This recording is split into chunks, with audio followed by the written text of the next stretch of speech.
Eu sou Karen Denise, neuropsicopedagoga, e eu transformo a vida de profissionais que desejam começar os seus atendimentos e viver de neuropsicopedagogia. É nesse momento, principalmente, de abordagem qualitativa, que o profissional da neuropsicopedagogia, a partir da sua qualificação, da sua competência, do seu conhecimento próprio, né, das teorias, dos fundamentos da neuropsicopedagogia, que ele vai levantar hipóteses, tá? Ele vai levantar hipóteses do que pode estar afetando a aprendizagem. Por exemplo, uma criança com 10 anos que não consegue ler.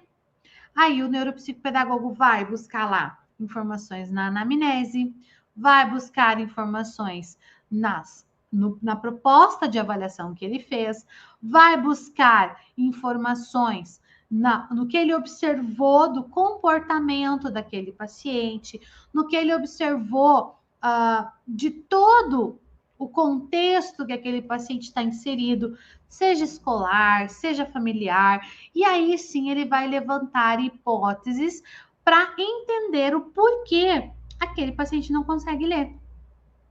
E aí ele vai buscando esses dados, né? O neuropsicopedagogo na avaliação, eu gosto de fazer essa analogia, que o neuropsicopedagogo na avaliação, ele é um Sherlock Holmes, né? Ele precisa ser um detetive, ele precisa olhar os mínimos detalhes, ele precisa ter um olhar analítico e vai, né, verificar.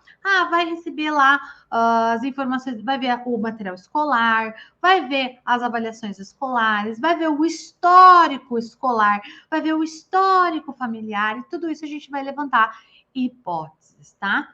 Mas, às vezes, o paciente, ele não tem nenhum laudo, né? Não tem nenhum diagnóstico que diga assim, esse paciente tem dislexia, por exemplo. Ele não tem um diagnóstico.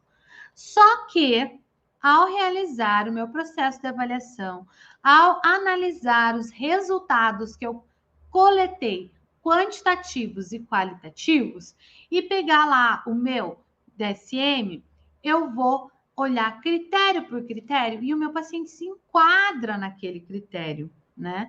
De uma possível dislexia, um transtorno específico de aprendizagem com prejuízo na leitura, que é o nome, né, desse transtorno, que dislexia eu gosto de brincar que é o apelido, né? Então, transtorno específico de aprendizagem com prejuízo na leitura. E aí a gente identifica que há indicativos de que esse sujeito, esse paciente esteja sofrendo desse transtorno. Então, o que nós, neuropsicopedagogos, fazemos? Nós não damos o diagnóstico, nós não fechamos o diagnóstico, nós não damos laudo diagnóstico. Todo final da nossa avaliação, do nosso processo de avaliação, nós emitimos um documento que você pode chamar de relatório de avaliação, que você pode chamar de parecer neuropsicopedagógico, ou simplesmente de laudo técnico, tá? Ele tem a essência de um laudo técnico, onde nós vamos colocar de forma perita, porque nós somos os peritos que fizemos o processo de avaliação, nós vamos colocar de forma analítica todo o nosso percorrer durante a avaliação, os resultados que o meu paciente obteve tanto nos seus resultados quantitativos quanto nos resultados qualitativos, e nós vamos, né, entender esse processo como um todo, nós vamos relatar isso nesse laudo técnico, e se houverem hipóteses que precisam ser confirmadas,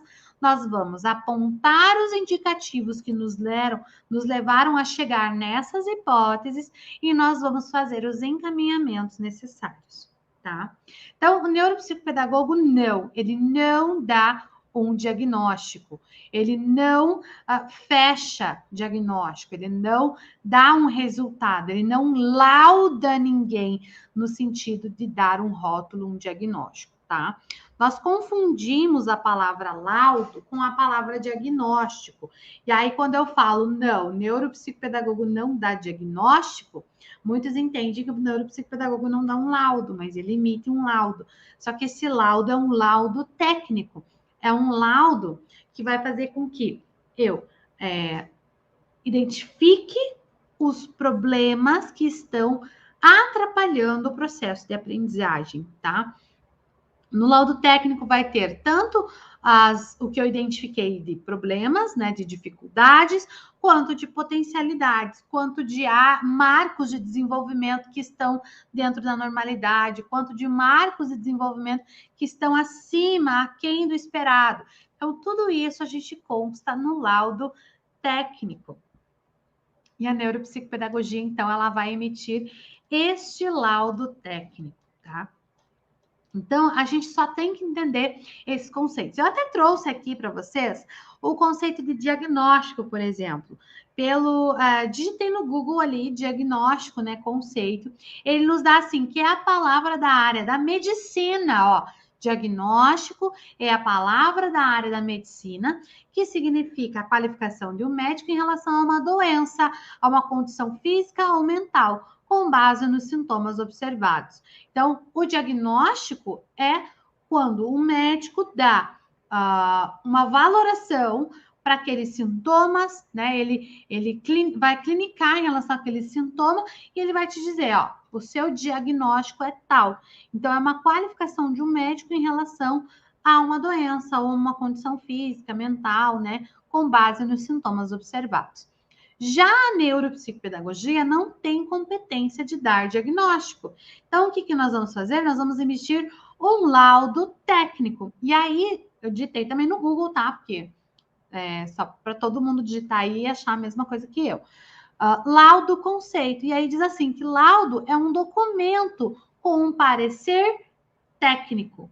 E por que nós, neuropsicopedagogos, nós damos um laudo técnico? Porque nós somos peritos na aprendizagem, em relação à neuroaprendizagem. Nós temos como objeto de estudo, de observação, de pesquisa, a neuroaprendizagem. Então, enquanto peritos que somos, nós vamos emitir um laudo técnico ao final do processo da avaliação, tá? Então, assim, isso mostra que, mesmo o neuropsicopedagogo não dando diagnóstico, o neuropsicopedagogo precisa conhecer os problemas que mais afetam, que mais atrapalham a aprendizagem. Dentre eles, eu posso dizer para vocês que 90% está dentro de um grupo de transtornos mentais que nós conhecemos como transtornos do neurodesenvolvimento. Então, é função do neuropsicopedagogo conhecer esses transtornos, conhecer os indicativos desses transtornos, para poder enxergar, né, quando aparecer um paciente com aqueles sintomas, com aqueles indicativos, tá? Mas a nossa função é analisar o processo de aprendizagem. E aí,